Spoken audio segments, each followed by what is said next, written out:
So I told my wife, you were supposed to get with me and you were supposed to stop your insurance. Okay? Because remember, I can describe to you how tariffs work. I can describe to you why you should and shouldn't put tariffs on another country, etc., trade barriers, etc. So I can explain that. I can break it down to you and have a debate with you. See, some people can break it down with you, but they can't have a debate with you. I can have a debate with you, okay? And we can talk about it. And even better, if I'm wrong or if you're right, I will admit it and I'll come back with but, and then I'll go back and I'll learn some more because I'm humble and I'm good. And it's not about me winning the argument. It's about what's right and what's the best for whatever entity we're talking about. I can't find that. I can't find that with the people around me. They're not humble. They're not good people. They're not loving. They're not thinking about what's good for the people that's in their family, their spouse, their children, their grandchildren, the people in that church. They're not thinking about that. It's only skin deep. If it's not, if the problem that you have is not on the surface, oh yeah, we can help you with something on the surface, but if it's something deeper, we can't help you with anything that's deeper, baby. No, we can't do that because we don't want to. We don't even like you, Joseph.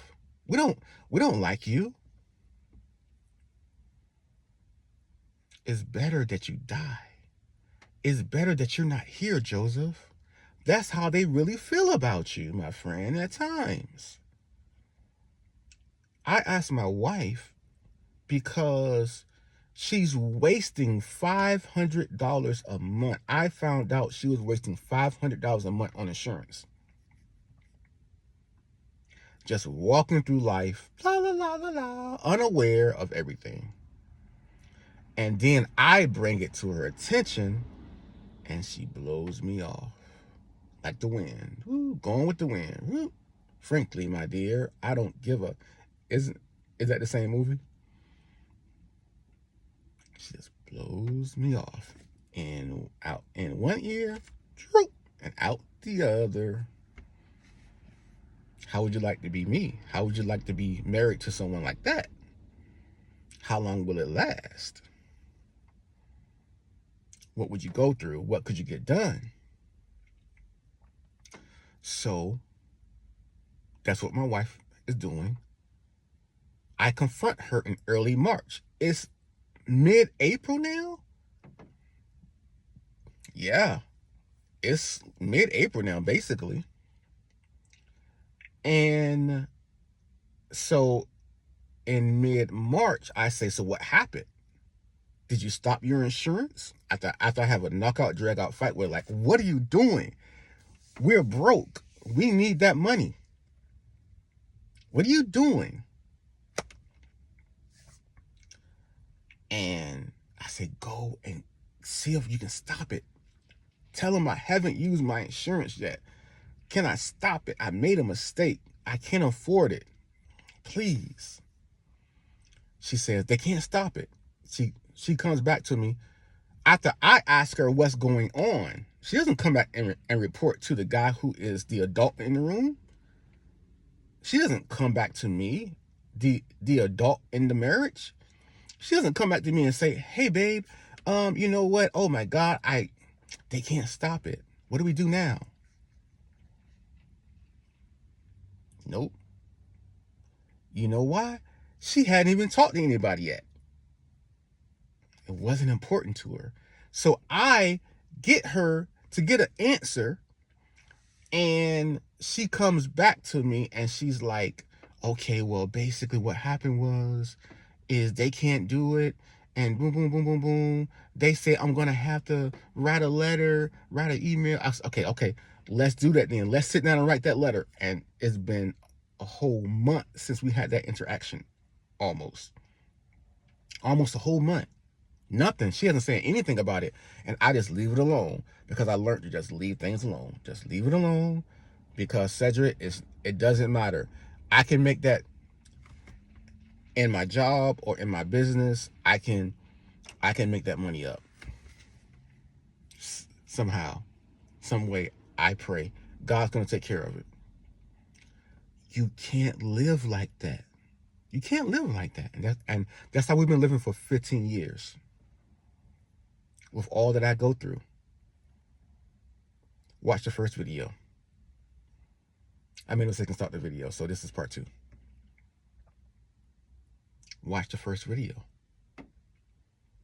You'll really understand why I can't, while anybody can't do that, can't go through that, but I can't go through that, my friends.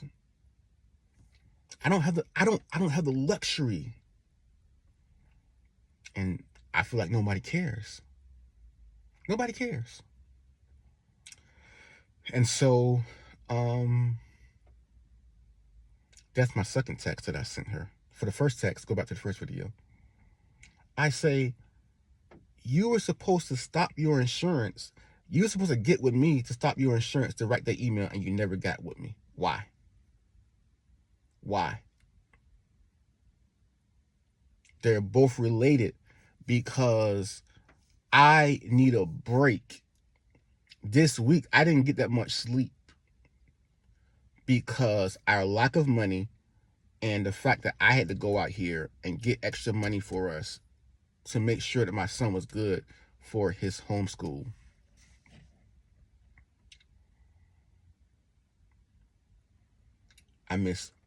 I already have a problem with sleep. I'm already not feeling well. So I'm losing my sleep, and I have to work extra crazy hours that I never have even worked here while I was here. I used to do it all the time in the past, but I haven't done that here. And so on purpose, because I'm trying to get my life back together, I'm trying to get my health and wellness back together, and it's been rough because of some things that I've been going through here. But you adjust. You work together as a family. You work together as a spouse, as spouses, as people who love each other, and I don't have that. I'm working. I want to cooperate, and she's working against me. I don't understand it. I can explain tariffs to you, but I can't explain my wife. I don't understand. No, but I do. I understand what's going on. But it's just one of those things like, hold on for a minute. That person just walked into the convenience store and I don't know, they got on the floor and they started breakdancing. And then they took their mask off and then they tried to rob the store. That didn't make any sense, but it does because maybe they're on something, right? I don't understand. I don't get it. So that's the second thing that I wrote on my text.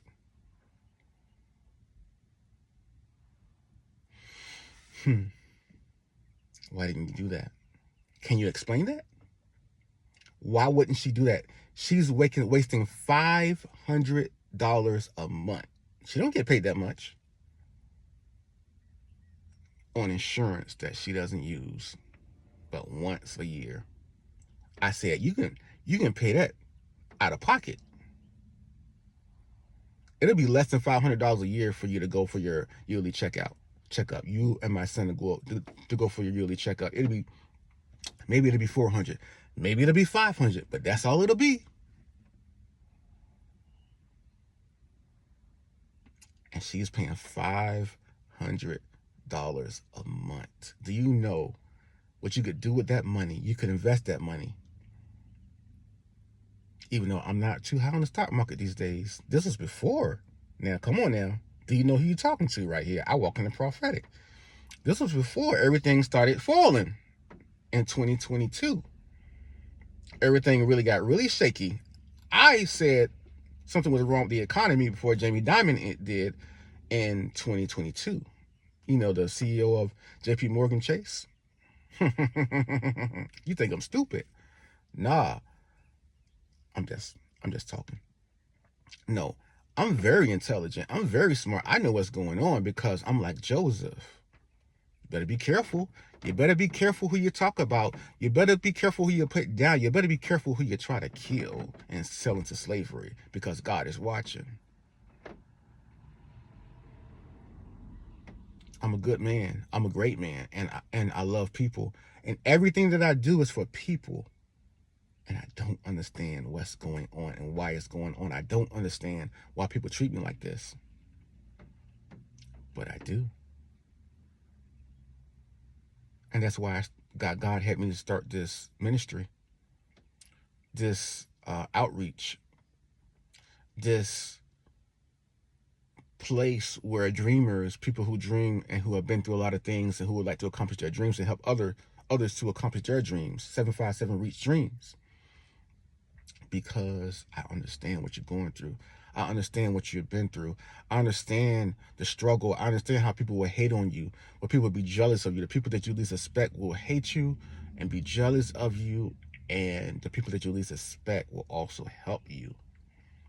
You will be in a place, you will be in the lowest place of your life, like Joseph was in that jail cell, and God will put the right people there for you to meet in order for them to help you to get where you're supposed to be. But first, you got to help them to get to where they want to be and where they need to be. Isn't that something? That's the story of Joseph right there. Joseph, a type of Jesus, a picture of Jesus. Isn't that awesome? And that's what's going on. That's what's going on in my life. I can't run away from it. It kept on coming back to me over and over again. I'm like, oh my God, I'm becoming Joseph. Like, I am Joseph. Wow, Jesus. So anyway, why won't my wife listen to me and just sit down with me? Okay, honey, let's go ahead and write this letter out. Let's go ahead and write this email out so we can see if we can stop this money, because we got to take care of our son. We got to take care of you. I'm not worried about myself, but I'm more so worried about you, and I'm worried about our son. Huh. How do you think I feel? Do you think I don't love my wife? Do you think, oh, I've heard that before, you don't love your wife? How do you think I feel for the last 15 years going through this struggle with this person right here? Watch part 1. Watch this part right here, part 2. How do you think I feel?